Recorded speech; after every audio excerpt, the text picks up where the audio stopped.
Haleluya. Ekasifoleke tide on highs. Imani himbazwe. Imani himbazwe. The eda for side in mind. Imani himbazwe. Imani himbazwe. Ali foste ore en orialasika ide pe ofasema. Imani shimwe.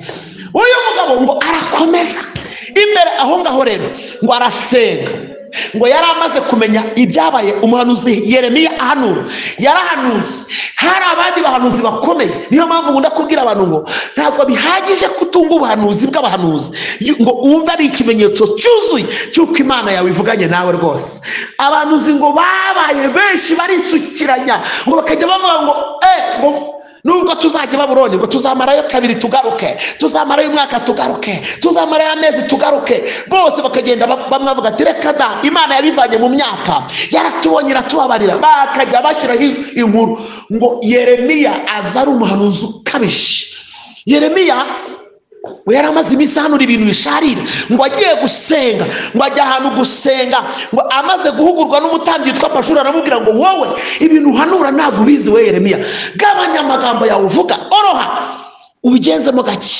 Yeremiya ngo arabyumva ngo yemera no guhugurika ngo ariko ageze imbere y'Imana ngo yinginga Imana yibwira ati ko ariwe wampaye ubuhanuzi ngo arapfukama gutyo aravuga ati Uwiteka icyama umutwe wanjye ukawugira iriba ry'amazi amaso yanjye ukayagira isoko y'amarira nkabasha kuririra umurimo wawe nkaririra n'abarimbuka iryo jambo ngo aribuze Imana iravuga ngo yo nari narabuze umufatanyabikorwa wamfasha kuririra abantu mwibuke Yesu yaririye Yerusalemu aravuga ngo iyabo waruzi cyaguhesha amahoro iya reka mbabwize ukuri abantu yaba bari bazi cyabahesha amahoro bareke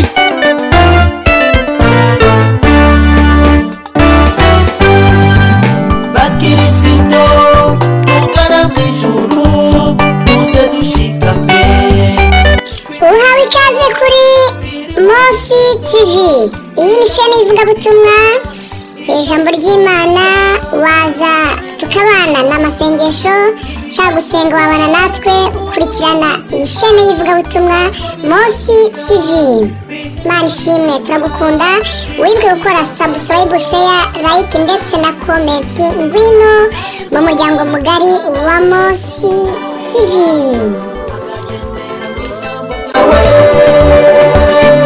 Namakuwani chamugongo biche Yonako bizamundura Ukumutima ufiti banga Yokurindwa no kurwanirwa. Igitabo cy'umuhanuzi Daniyeli ibice 9 ushobora no guhera ku murongo wa mbere. Haravuze ngo mu mwaka wa mbere wo ku ngoma ya Dariyo mwene Ahasuwerusi wo mu rubyaro rw'Abamedi wimitswe ngo abe umwami w'igihugu cy'Abakarudaya. Muri uwo mwaka wa mbere wo ku ngoma ye njyewe Daniyeli nasomye ibitabo nisobanurira umubare w'imyaka i Yerusalemu hazamara hashenywe ko ari imyaka 70 byavuzwe n'ijambo ry'Uwiteka mu kanwa k'umuhanuzi Yeremiya. Mpanga amaso umwami Imana yanjye mushakisha gusenga no kwinginga niyiriza ubusa nambara ibigunira nisiga ivu senga Uwiteka Imana yanjye nyaturira nti Nyagasani Mana nkuru y'igitinyiro ikomeza gusohoza isezerano no kugirira ibambe abayikunda bakitondera amategeko yayo.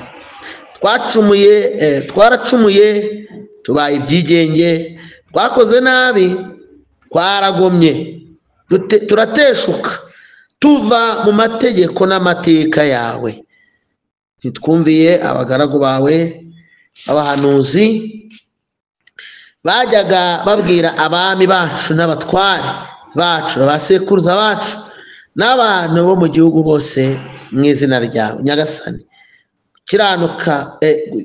Gukiranuka ni ukwawe ariko ibyacu ni ugukorwa n'isoni nk'uko bibaye ubu ku bayuda n'abaturage b'i Yerusalemu n'Abisirayeli bose ba bugufi n'abatuye kure mu bihugu byose aho wabirukaniye bahoye ibicumuro bagucumuyeho. Mwakire neza ijambo ry'Imana. Titire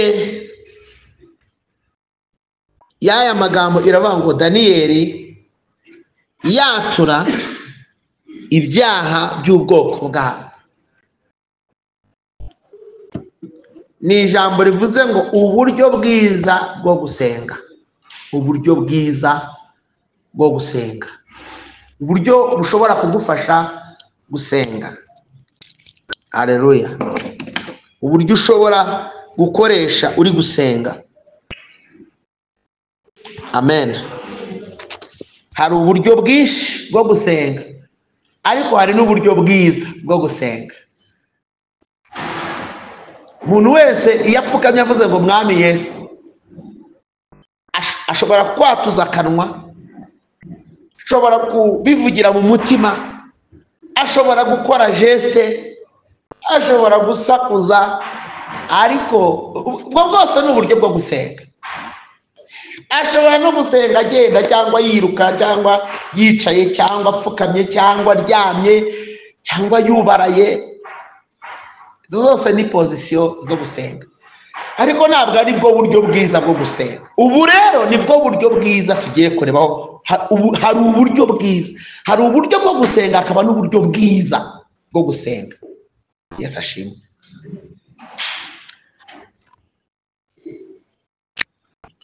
Ufite ibintu wari ugombaga gukora, ufite umwanya wagombaga kuruhukamo, ufite ibindi bintu wagombaga guhugiramo, ariko ukumva rwose uwo mwanya uwugeneye Imana. Narababwiye ngo ubundi gusenga, umuntu ntabwo asenga kuko yaburaye, ayo bayita amaburakindi, amatakirangoye. Umuntu ntabwo asenga kuko afite ibintu bimutugaritse. Nubwo muri icyo gihe umuntu asenga, ntabwo arya amasengesho ariyo amutabara. Burya utabarwa n'ayandi wasenze umeze neza, kuko Imana ntabwo igutabaza amasengesho nk'ayo ngayo yitwa amatakirangoye. Imana igutabaza amasengesho wasenze udafite ikibazo, ahubwo ukayasenga kubw'urukundo ukunda Imana. Ayo ngayo ijuru riyareba ariko ngo hari igihe yasenze adafite ibibazo. Ubwo rero adutabaje afite ibibazo, ni mumwibuke, mwibuke ko niyo adafite ibibazo ari inshuti yacu yakadasohoka. Haleluya. Ijuru rikakwigaho kuko hari imibyizi wigeze ushora mu Mana udafite ikibazo, utaburaye, udatugaritswe n'ideni, udafite umuntu kwirukankana, udafite ugucira ibico, nta nama yateranye kwigaho mu kazi, udafite ibintu ushaka. Hari igihe umuntu azenguruka, kisinzabura kukibwira abantu, umuntu akazenguruka gasanga yihaye tageti, giye gusenga iminsi 40, giye gusenga ibyumweru 12, giye gusenga iminsi 21, giye gusenga iminsi tararara, agashyiraho iminsi agomba gusenga. Nyamara n'ubusanzwe yasengaga, ariko impamvu yafashe ingamba zo gusenga hari ikintu ashaka kidasanzwe. Gusa ikibazo ni kimwe, ibyo bintu ni byiza cyane, ni byiza cyane kugira uburyo bw'ububyutse muri wowe bushobora gutuma usabana n'Imana mu buryo burenze uko wabanaga nayo. Ni byiza, ariko ikibazo ni kimwe, ni uko ushyiraho na bareme ukavuga ubwo rero mu minsi 21 ngomba kubona igitangaza, ni urugero, cyangwa mu mwaka ngomba kuba mbonye ibi ngibi. Reka rero noneho uzabibure. Iyo ubibuze uhita utangira ukabata wapi, noneho ukagira n'ibyago ukaba wifitiye nk'umuhanuzi muri agenda, wahanuriwe n'abahanuzi wenda barenze umwe, barenze 5. Uhita uvuga ati aya bavangiriweho, baranuburiye, bagize ngo ukavuga buriya se none se nyuma ya cyagihe cyawe washyizeho nibikunda nibisohora, uzasubira inyuma bya bintu wavuze ubibibure, uzabigenza uti? Ubundi mu Mana umuntu aratuza, kuko Imana ntishobora kubwira ngo kuri uyu munsi, kuri iyi tariki, n'uku kwezi. Ishobora kubwira ati nzagutabara vuba, ishobora no kubwira umwaka uyu nguyu nzakoramo, ariko nikubwira ngo kuri iyi saha no kuri iyi tariki ngo amasaha ngo 8:30, ntabwo gutya ariko Imana ikora, kuko amasaha yo ku Mana habanye n'ayacu. Twebwe dutekereza ngo 4, kandi kikwereka ko Imana ari umuhanga. Ubu twese ntawe uzi ibiri buze kuba nyuma y'isaha turi kumva ijambo ry'Imana. Hari umuhanga asubiza? Tubona ko hano hari umuhanga ubizira, uzi ibiri bube nyuma y'aya masaha. ntawe. Ibyo birasobanuye ngo iyi Mana turi imbere, iyi Mana dusenga ni umuhanga wo hejuru y'abahanga. Imana igukingirana ikaguhisha ibihe by'ejo kandi uvuga ngo uri umuhanga. N'abantu buteganyagihe, umuntu ateganyagihe akavuga ati nta mvura iri bugwe, wajya kubona akabona mu kanya igicu kirakubye akaguha iy'umukara kandi yavuze ngo ntayiri bugwe. Ejo akazabidefana akavuga ati hari akantu kaje, ikirere cyarahindutse, agahita ashaka kareba muri siyanse yize ati byagenze uko. Abantu nyine bakabyakira kuko abari kudefanda mu byo yize. Iyo ukoze imibare ugakora karikire ijyanye n'ibyo wize, iyo ubidefanda umuntu utabizi naho yaba aburana ate, hari uburyo agomba kubyemeramo kuko uba umurushamo ubumenyi byanga bino. Naho utaba konvenki ariko agira uruhande rumwe akumvamo kuko ntabwo yakugisha impaka kuri byose. Ariko iyi Mana nta muntu yigisha impaka kuko iyo uvuze ngo bakwisi urahaba. Iyi Mana iyaba yacuraga abantu bashaje gusa twari kuzajya tuvuga tuti Imana irarema igashyiraho umuntu yasaza agapfa. Ariko ishobora gutwara uvutse, ishobora gutwara inda, ishobora gutwara umusore ukimera ubwanwa, ishobora gutwara umugabo umaze iminsi 2 akoze ubukwe ititaye ku mugeni yazanye. Ishobora gutwara n'umusaza ushaje rukukuri, ishobora gutwara umwuzukuruza sekuruza ari aho ngaho agikukuza, ko ni unjudgeable. Imana ntabwo wayibaza ngo ukoze iki. Iravuze n'ibindi rero haleluya, ifata umuntu uciriritse muri bene wabo, wabo ntibajyaga bavuga ati we baramwise amazina, bamwita rubyogo, bamwita amazina bati ni kigingi, ni kibwa, ni bebe, ni gaki, ni twa tuzina tumwe tugaragaza ko umuntu ari ukuntu adafatika cyangwa se ari ukuntu adashoboye. Imana igahita imutumbagiza imbere ya bene wabo, ba bandi babonaga bakomeye, ukabona arabadepashe bakavuga ati uyu ni wa wundi. Bamwe bagatangira bagatinya kumuhamagara ya mazina kubera iki? Igihe cyabo cyarayamusize, ariko igihe cy'Imana kirayamuhanagura. Sima turajyana. Igihe cy'abantu cyamusize ibyo bashaka, ariko igihe cy'Imana kimutereka mu kindi gihe. Imana rero ibika umuntu mu gihe imurindirije ikindi gihe. Shiti yanjye, haleluya. Uyu mugabo witwa Daniyeli ajya i Babuloni, ajyana na ba bagabo 3 witwa Saduraka, Meshaki na Abedenego. Bajyana n'umwami witwa Yehoyakimu, bajyanwa kwiga Igikaludaya, baranakiga, biga ururimi rw'Igikaludaya, bararuvuga. Ururimi rw'Igikaludaya rwari ururimi rukoreshwa na bene gihugu, abantu b'i Babuloni. Buriya reka nkubwire, nubwo abarokore tufite ingeso mbi yo kwigana abantu badakijijwe, ibyo abapagani bavuga nawe ukabivuga, ariko burya Abafaransa baravuze ngo mbwira uwo ugendana nawe ndakubwira uriwe. Kubera iki? Uko byagenda kose abantu bashaka kubanga agakiza kaba mu mutima, ariko ntabwo ufite icyapa gisa abantu bagenda basomamo. Ugomba no kwiyeranja rwose nuko uteye abantu bakakubonamo Imana. Abantu ku kibundi bakwitiranye, kuki abantu bahora bakwitiranya n'abantu badakijijwe? Bagerageje nibura bakakwitiranya, kuki utifuza ko bakwitiranya n'abakijijwe? Neda dusupoze ko udakijijwe, kuki batakwitiranya n'abakijijwe? Basi bagukonfuzinze n'abantu bakijijwe, ori yo kugira ngo bagukonfuzinge n'abantu bakora amabi. Kubera iki? Ugomba kwiyeranja rwose mu buzima bwawe. Abantu ntibajya bakwitiranya n'umuntu uri aho udasanzwe. Uriya reka mbabwire, ba bantu bita ngo niba ari aba mafia, ntekereza ko nta muntu wakwifuza kwitwa mafia. Wabona bikugwirira wenda bitewe n'igihe cyangwa n'iki, cyangwa bitewe na societe wagiyemo, ariko ntiwabona ubyitwa wabyikururiye. Ariko ni gute umuntu ashobora kwikururira ko bamwomekaho izina kubera uko yitwaye, kubera societe arimo, kubera comportement, kubera imvugo avuze? Ngo biga Igikaludaya baranakimenya, bigisha iyo nyigisho barayimenya, birangira bagiye kwiga imyaka 4 biga muri fakirite yabo uyu mugabo yari afite amafakirite asekeje, yari afite fakirite y'ubukonikoni, akagira fakirite y'ubupfumu, akagira fakirite y'ubucunyi, akagira fakirite yo kwiga iby'inzozi ariyo ba Daniyeli bigagamo. Yari afite amafakirite 5, ya gatanu nayo irasekeje. Noneho izo fakirite bahitamo iyo gusobanura inzozi, bariga baramenya, baranagraduatinga, birarangira, baricara batangira kubakoresha utuntu dutoya aho ngaho, kandi babajyanye kubigisha barabiteganyije, barabiteguye. Iyi si ya none iri hano ifite ibintu igenda biba uko bukeye nuko bwije, kandi ibi biba izi neza ko abantu bari mu isi naho waba utari umuyoboke w'abadayimoni cyangwa se w'imikorere ya Satani, isi ibiba izi neza ko bizakugeraho impact. Iyo bati reka mbibibe n'abarokore ntibirabura nk'ijana bifata. Ubu tuvugana iyi nzu baramutse bayisizemo irangi, twese tubizi ko risizemo, tubizi neza ko twabonye barisiga, ariko bakaduha uburenganzira bwo kwinjira tunyura muri iyi miryango bagasigaho nk'irangi rifata. Ni ukuri uramutse ubonye abantu basohotse akabura 5 ryafashaho wangaye, kandi twese tubizi ko barisize. Kubera iki? Ntabwo twese uburyo bwo kwirinda ari bumwe. Ushobora kwirinda ariko hakabaho urangara, byanga bikunda bikagufata.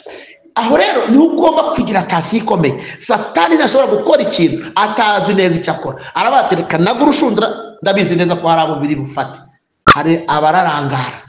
Uyu mugabo Daniyeli ngo arabireba aravuga ngo ariko ubundi Babuloni itwigisha igikarudaya, Babuloni itujyana kwiga tukamenya, ni urukundo idukunze ngo bajya gusenga. Nshuti yanjye, ibintu byose uzakora utasenze ntuzemboruvingemo Imana ngo uvuge ngo Mana ngo none se ngo konkozwe n'isoni bigenze bite, kandi utabanje gusenga. Hanyuma se kutasenze kuki uri gushaka kugira ngo Imana mubigendanemo? Yego Imana nuyihamagara izaza, ariko ntabwo izabakondane ku bintu wakoze utasenze, ntabwo izabakondane. Ndaguha urugero, ugashora umushinga mu bwenge bwawe, ugakora business plan, ugashora ugakora ibintu bigari cyane, ugashyira hariya, warangiza ugatangira no kubishyira mu bikorwa. Mu kanya watangira kubona bikomeye ukajya gusenga ngo Mana ndengera ngo bidapfa.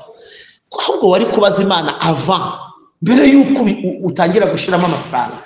Si igitangaza, ntabwo ari bibi gutekereza no kwaguka, si bibi, kuko Imana idusaba ko dutekereza cyane tukanaguka, kanavuga ngo nubuze ubwenge busaba, ariko ntabwo ikwemerera kubyinjiramo ngo winjizemo amaguru n'amaboko utarasenga ngo umenye icyo Imana ibivugaho. Ntabwo bikwiriye umuntu w'Imana. Yesu nashimwe ajya gusenga abaza Imana ngo Babuloni ni urukundo yadukunze, kweri ni urukundo. Imana irababwira ngo nta rukundo rurimo, ntarwo. Aravuga ati none ziriya nyama ngo umwami yari yavuze ngo mujye murya no ku nyama, munywe no ku kavino, mwe kujya munywa amazi sha, mujye mwirira mwinywere. Hanyuma rero Daniyeli ngo ako kanya ngo agiye gusenga, Imana irababwira ngo ibintu byose byo muri Babuloni birahumanye ngo hasigaye. Barabaza ngo none se Imana byose birahumanye? Irababwira ngo hasigaye ibishyimbo n'amazi. Eka mbabaza, ninde muntu muri twese ushobora kujya mu birori by'abantu azi ko badakijijwe akabaza Imana ngo ibintu by'aba bantu ushobora gufata sibinera ikibazo mu buryo bwanjye bwo gusenga? Ninde? Kabati Imana nyigisha ngira ibintu ndibufate mwaburiya bukwe bitari buntere ikibazo. Hari numwe si ukugenda tukamanuka twirukanka bazana tujya ku meza dutikura, babiterekeje bagaburiye nyabingi bagize gute, ntawe ubasa. Ni ugukubita gusa ukirukanywa ukibinura amacupa, ubundi ugataha uvuga ati ndabukoze ubukwe mbuvuyemo, ubundi ugataha ari wowe. Ubwo rero ibyo uba wateruyeyo ujye wihangana nugera imbere, kuko Imana ntabwo uba wayibajije ngo ikwime umwanya, ahubwo wowe uba wiyoboye. Nyuma wahura n'ingaruka ukaza wiruka, Mana we abadayimoni bashye, abazimu bashye. Satani kuki mwumva kari akantu kakabwa abantu bagira gutya kakiruka? Shitani afite imbaraga, afite yanjye ifite imbaraga, icyo akora ntizingana n'iz'Imana. Ni nawo mugisha tujye, ariko iragerageza irakora kandi ntiruha. Uyuke ko idasinzira, twebwe dusinzira amasaha amwe n'amwe, ariko dayimoni na Satani ntibasinzira, ntibagira ibitotsi. Turimo turajyana ajya gusenga, Imana iravuga ngo ni mu bishyimbo n'amazi. Abantu kenshi dukunda kugenda ukavuga ati hariya se ko mbona hari umucyo, bariya abantu se ko mbona ari abasirimu. Ubusirimu butagira Yesu buba bufite ikindi bushingiyeho, azagira ukubeshya. Muri uru Rwanda no mu isi yose umuntu udasenga Imana aba afite ikindi kimwokipa byanga bikora. Nkuko nawe wumva ubuzima bwawe buri mu Imana ukayiha umwanya, nawe aba afite ikindi yahaye umwanya kandi agerageza kugandukira. Turimo turajyana, cyo ni ukuri. Ntabwo dufite umwanya wo kubivugaho. Ugira ikibazo akumva ari kudawutinga azambaza, mfite akanya rwose, nimero yanjye ndayiguha uzambaza. Daniyeli ngo agisenga Imana iramubwira ngo ni ibishyimbo n'amazi. Ngo ako kanya ngo ahita agambirira mu gice cya 8 kutaziyandurisha ibyo kurya by'umwami, haba no gukora ku musa wa vino umwami yanywaga.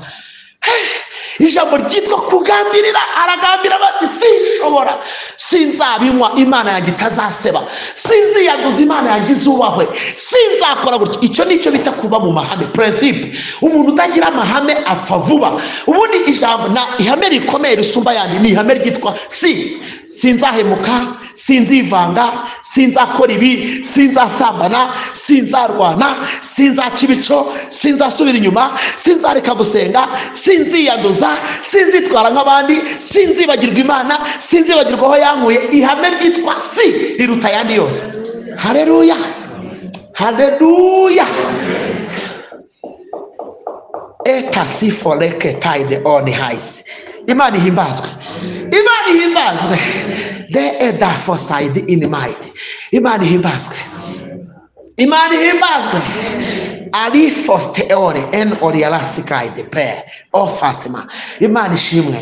Uyu mugabo ngo arakomeza imbere aho ngaho rero ngo arasenga, ngo yari amaze kumenya ibyabaye. Umuhanuzi Yeremiya ahanura, yarahanuye.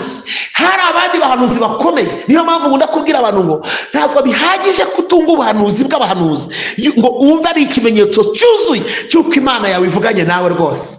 Abahanuzi ngo babaye benshi barisukiranya, ngo bakajya bavuga ngo nubwo tuzajya Babuloni ngo tuzamarayo 2 tugaruke, tuzamarayo umwaka tugaruke, tuzamarayo amezi tugaruke. Bose bakagenda bamwe bavuga ati reka da, Imana yabivanye mu myaka, yaratubonye iratubabarira. Bakajya bashyiraho inkuru ngo Yeremiya aza ari umuhanuzi ukabije. Yeremiya we yari amaze iminsi ahanura ibintu bisharira, ngo agiye gusenga, ngo ajya ahantu gusenga, ngo amaze guhugurwa n'umutambyi witwa Pashuri aramubwira ngo wowe ibintu uhanura ntabwo ubizi we Yeremiya, gabanya amagambo yawe uvuga, oroha ubigenzemo gake. Yeremiya ngo arabyumva, ngo yemera no guhugurika, ngo ariko ageze imbere y'Imana, ngo yinginga Imana yibwira ati ko ariwe wampaye ubuhanuzi. Ngo arapfukama gutyo aravuga ati Uwiteka, icyaba umutwe wanjye ukawugira iriba ry'amazi, amaso yanjye ukayagira isoko y'amarira, nkabasha kuririra umurimo wawe, nkaririra n'abarimbuka. Iryo jambo ngo aribuze Imana iravuga ngo yo, nari narabuze umufatanyabikorwa wamfasha kuririra abantu. Mwibuke Yesu yaririye Yerusalemu aravuga ngo iyabo waruzi cyaguhesha amahoro. Iya, reka mbabwize ukuri, abantu yaba bari bazi cyabahesha amahoro bareka kwigundiriza ku bidafite umumaro, bagashaka mu maso y'Imana. Mu maso y'Imana haraboneka, ariko hajya hihisha abantu badashaka kuhareba neza. Imana idufashe, asifiwe. Yes ashim pelaselo bergrando taseforia I wisma. Inesa ibintu bijya bihinduka. Arangije ngo Imana iramubwira ngo ibyo ndabiguhaye. Ngo ageze mu isoko arahanura ibintu bikomeye bibi cyane, biremereye kuruta ibyahanuye kuva yabaho. Aho nibi bamufashe baramujyana, umwe afata undi afata, ngo baramujyana, ngo bamugeza ku nzu y'imbohe. Aho kugira ngo bamwinjizemo bamujyana mu gikari cyayo, aho kugira ngo bamufungire mu tuzu two mu gikari bamumanura mu mwobo ngo urimo n'ibyondo by'imisitwe. Niko Bibiliya ivuga. Ngo abigezemo ngo agaragurikamo arababara, yumva ububabare, ngo ahita asenga aravuga Uwiteka waranshutse, nemera gushukika kuko ndusha amaboko. Imana ngo itiza yiruka. Buriya iyo ugeze mu kaga niho ubona ko wasenze, iyo ugeze mu bikomeye niho Imana itabara, iyo ugeze ahantu akeneye amaboko y'Imana ay'abantu yananiwe niho Imana yagaragara. Haleluya. Ngo ihitiza iramubwira ngo Yeremiya, ntabwo ndi umunyabinyoma, ntabwo ndi umushukanyi.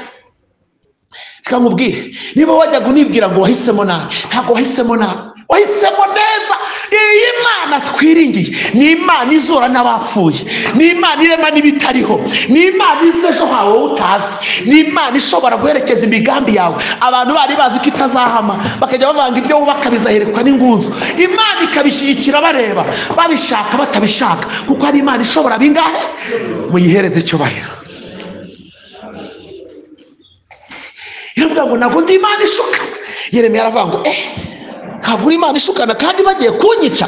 Iramubwira ngo Yeremiya, ni njye Mana igira icyo mvuga, nakivuga nkabona kidahari nkakirema, nakirema nkabona kidakomeye nkagikomeza. Iramubwira ngo ntabaza, ndagutabara nkwereke ibintu bikomeye biruhije utamenya. Haleluya. Imana yawe igaragare mu gihe cy'akaga kawe, Imana yawe igaragara aho wari uyikeneye. Amaboko y'Imana uyabone mu bihe bikomeye, muri situwasiyo abantu batagutabaramo, amaboko y'Imana agaragare. Edo vase poste kide one for dries for. Imana yawe nigaragare mu izina rya Yesu. Haleluya, haleluya. Noneho Daniyeli ngo barasenga, amenya ko ngo icyo gihe bamaze kumenya ko Imana yavugiye mu kanwa ka Yeremiya ko bazatwarwa imyaka 70 bakajya Babuloni bagakubitirwayo bakababarirayo. Aha hantu bagiye mu kibaya cyitwa Kebari, niho hanyuma bajyanwe, kuko ibyiciro bibiri bya mbere, abambere ni ba Daniyeli bagiye kwigishwa igikarudayi, kabiri hajyanwa witwa Nehemiya, Ezira na Zerubabeli muri 597 bajyanwa ibwami kuba abahereza ba vino, nabo babagaho neza. Gatatu rero batwara ngo benshi cyane babajyana mu kibaya cyitwa Kebari. Kebari ni ikibaya nk'uko nawe ufite ikibaya ubamo, ni ahantu umuntu ababarizwa, ni muri situwasiyo igoranye. Umuntu wese mu buzima bwe agira icyo bita Kebari, agira situwasiyo idashobotse, agira situwasiyo yabuze igisubizo cyayo. Ngo baragenda bajya muri Kebari, barakubitwa barababara, ariko Imana kuko ari yera ibasangamo. Uzukuru Nebukadinezari yababwiye ngo yabajyanye, yarababwira ngo dore uruzi rwa Kebari, dore n'ikibaya, uzananirwa kuba muri ubu buzima azabanuke yiyahure. Nta maboko nta n'imbaraga zizigera zibakura ahangaha. Reka nkubwire ijambo rikomeye, hari igihe umuntu agufataho ijambo cyangwa umuntu akagutera ibitero akanakuroga, yarangiza akavuga ngo iki nkoze, naho hasi umunyembaraga ntago azabihindura. Ariko ndagira nkubwire ngo ako ni akadomo kashyizweho n'umuntu. Imana iracyafite gahunda ku buzima bwawe. Yesu nashimwe. Aravuga ngo ntawe uzahakura, ariko ndagira ngo mbwire ngo barahavuye kandi barataha, kuko ari Imana ishobora byose. Hejuru y'imbaraga z'abantu hariho imbaraga z'Imana, hejuru y'itegeko ry'umuntu hariho itegeko ry'Imana, hejuru y'ubushobozi bw'umuntu hariho ubushobozi bw'Imana, hejuru y'ububasha bw'umwana w'umuntu hariho ububasha bw'Imana. Iyo twizeye Imana niko twasenze, niko twaririmbye muri ya ndirimbo, niko twaririmbye. Uriya muririmbyi yavuze ngo imibabaro yanjye yose niko ayizi, kandi ngo ahindura iyo mibabaro. Urumva dufata, urabona akabirikira, iyo umubirikira kari akantu ko ku cyuma kisya, kari abasukamo imyumbati cyangwa basukamo amasaka cyangwa basukamo ibigori, urimo urakabona, usukamo imyumbati ariko hepfo ziri tubonye zikaba ari ifu y'ubugari, bikaba ari ifu y'igikoma kandi wasutsemo amasaka, bikaba ari kawunga kandi wari washutsemo ibigori. Ibyo bivuze iki? Biravuze ngo mu Mana dushyiramo ibibazo ariko rezilita tuvanamo ni ibisubizo. Biravuze ngo imibabaro yawe yose niko ayizi. Iyo tuyisutse muri Kristo, iyo tuyisutse mu Mana, ntabwo tuvanamo ibimabo, ntabwo tuvanamo ibibazo, tuvanamo ibisubizo. Kabone nubwo abantu baduseka, amaherezo bagera bakamenya ko twasenze. Ibintu byo mu Mana ugomba kumenya ibintu bitatu kanabyitondera. Ibintu byo mu Mana ntabwo byiruka, iceceka yumvisha, icyo ni icyambere. Kabiri, igenda gake kandi ibintu bicika, uti nabara napfuye, igahita igenda gake, uti niki gitumye uvuza induru ikakwihorera. Icya gatatu, isaha yawe n'iyayo ntabwo ari zimwe, ukorera ku isaha itandukanye n'iy'abantu. Ukwiye kumenya rero izo karagiteri z'Imana. Ntuvuge ngo ariko ko nasenze n'ibikunde. Ikindi, mu gihe kwiyiriza ubusa iminsi 5 ngo hari ikizaba gikoretse, wabyiriza ukabona nta kibaye ugacika intege, ubundi usuka urya ibiryo ukabivutura ugahora mu buryo nk'umudaho. Ntabwo ari by'Imana ishaka. Ibintu byo guhora mu buryo nk'ikimamiyo ntabwo ari by'Imana ishaka. Nshuti yanjye, gerageza ugire ibintu wiyime. Daniyeli ngo arasenga, aravuga ngo niki gisigaye ra, ngo aritegereze, ngo arareba, ngo abona ntacyo yasize, abona ibintu byose yagombaga gukora yarabikoze, ngo ariko abona ngo hari byanze, ngo yisubiramo. ngo afata umwanya yiyiriza ubusa. Amaze kwiyiriza ubusa ngo ahita amenya ko hari ibyaha bya bene wabo ngo bigihari bipendinga aho ngaho bimukururukaho. Hari ibintu bituruka mu miryango iwacu nshuti yanjye, ugasanga urasenga, ugasanga wubatse urugo, ariko ugasanga rimwe na rimwe utomboka nk'uko bene wanyu batomboka. Kabate kwere muntu nkanjye ukumva ufite akantu k'ikimwaro, ariko nuko utigeze ubiha umwanya ngo urimbure ibyo byaha bya bene wanyu. Hari ibintu bitagomba kugukurikira muri ubu bwami, ariko ntabwo bikuvaho utabyatuye. Kugira ngo bikuveho no kuvuga ngo mana usibye ibyo nakoze n'ibyankurikiranye bivuye muri bene wacu nabyo bisigara. Ndashaka guhinduka uwawe kugeza ku kigero unshakamo. Ndashaka guhinduka uwawe kugeza ku rwego nta cyifataho, nidestashije niyomoye rwose kuri izo mbaraga za bene wacu, aho bakoreye nabi Imana, ibyo bakoze, ibyo batambye, ibyo batuje, ibyo bavuze, njyewe ntagizemo uruhare, mbyikuyeho mu izina. Komera Imana amashyi.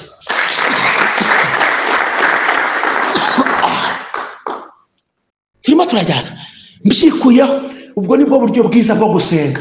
Ugomba gusenga nturebe ibyawe wenyine wakoze, ukareba n'ibyabaye muri famiye yawe, ukavuga harya famiye yanjye ibaho ite, famiye yanjye. Ubwo icyo gihe ugiye gukora icyo bita assessment, ukayikura witonze, kandi ibintu byo kwiyorohereza. Ngo sengwe kuko kwa papa ngo no kwa mama ngo navutse mbona ngo mama na papa babana neza, ariko ntabwo ari igisekuru kigarukira nshuti yanjye. Ntukikirigite ngo wisetse, jya wiyorohereza. Ibintu byo kwikirigita ngo Satani rero nubwo wikirigita ukisetsa, ariko burya yiri mu kazi nta mikino ifite. Ibishakano yakwasiriza ikakumena umutwe. Niyo mpamvu udakwiye kujokinga. No, nta mwanya wo gupfusha ubusa. None ukabanza ugakora iyi assessment uvuga ati harya ubundi babagaho bati. Byabana ngo ukamera nk'ufashe kataloge y'ubuzima bwa famiye yawe. Kava kwa mama babagaho bati, kwa sogokuru bya papa babagaho bati. Ibyo bintu iyo umaze kubyegeranya bikwigisha gusenya ibintu byaba biri kuvayo bikugiraho ingaruka. Bishobora kutakugiraho ingaruka pastoroma wowe, bikagira ingaruka ku mwana wawe. Kabona kana kawe kabaye ukuntu. Umugabo umwe yari umukene, abaye umukene, umugore we yarasengaga biraho, ariko umugabo agakabya gusenga. Bukeye babona amafaranga avuye ku Mana. Imana iravuga ati mbahaye amafaranga ndabakijije. Barazamuka, wa mugore ahura n'abandi bagore bakize, baramubwira ati ariko nkawe muntu ufite amafaranga yarakora nta n'akavinyo nta n'akantu, mubaho gutyo bya kirokore gusa, ibintu by'ubutindi gusa byo gukurana n'imitobe n'imitobororo n'ibintu by'amaji. Ibyo bintu ntabwo bikwiriye umuntu w'umusirimu wasirimutse. Ujya ushyiramo n'akantu we kakarike. Umugore yarababwira ati umugabo wanjye akabya gusenga ntabwo byakunda. Batumva ati ntutwite, ati ndatwite. Ugende nugera mu rugo mubwire yuko inda yawe yararikiye byeri, mubwire ko bebe yararikiye akabyeri. Aragenda ageze mu rugo ngo sheri none ahuye n'abadayimoni sinzi ibyo ari byo, akagapebe kigize nabi ngo karashaka byeri da, niba ndayinywaho rimwe ukajya kwijugunya, niba ndanywaho rimwe ukayimena simbizi. Umugabo aramureba. Buriya hari ukuntu abantu bose bashukwa mu rugo ugasanga mwese mwahombotse, ariko reka nkubwire mwese ni mu bindembe, Satani azabahondera hamwe, ariko hari hakwiye kugira ukiza undi. Yesu ashimwe. Umugabo aramubwira ati mada ngiye kubwira amagambo abiri, noneho umfashe dushake igisubizo. Aramubwira ati aya mafaranga rero ni Yesu wayampaye, urabyibuka? Ndati ndabyibuka.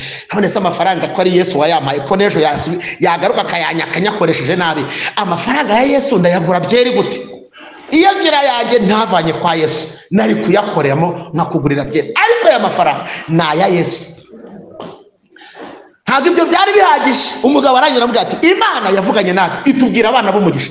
None ako gahinja gatangiye kuba gasinzi kakiri mu nda ya nyina, kageze hanze kazakora ibitangaza, kareka iyo ndivemo tuzasama iyindi nda ivuye ku Mana. Naho ako gasinzi ntabwo tugashaka. Aleluya. Hanyuma se ugira ngo yavuyemo? Ntabwo yavuyemo. Uko rero niko mugera mu rugo mukoshywa cyangwa mu kazi, umuntu akagucurika akagucurangura akakujyana mu bidakwiriye, nawe ukamwishinga. Nyamara wari ukwiye gusaba Imana amagambo y'ubwenge, ukamenya uko usenga, ukamenya uko uhagarara, komportema yawe ikavuga Imana yawe ikagaragara no ku munota wawe. Yesu nashimwe. Umwundire dusenge.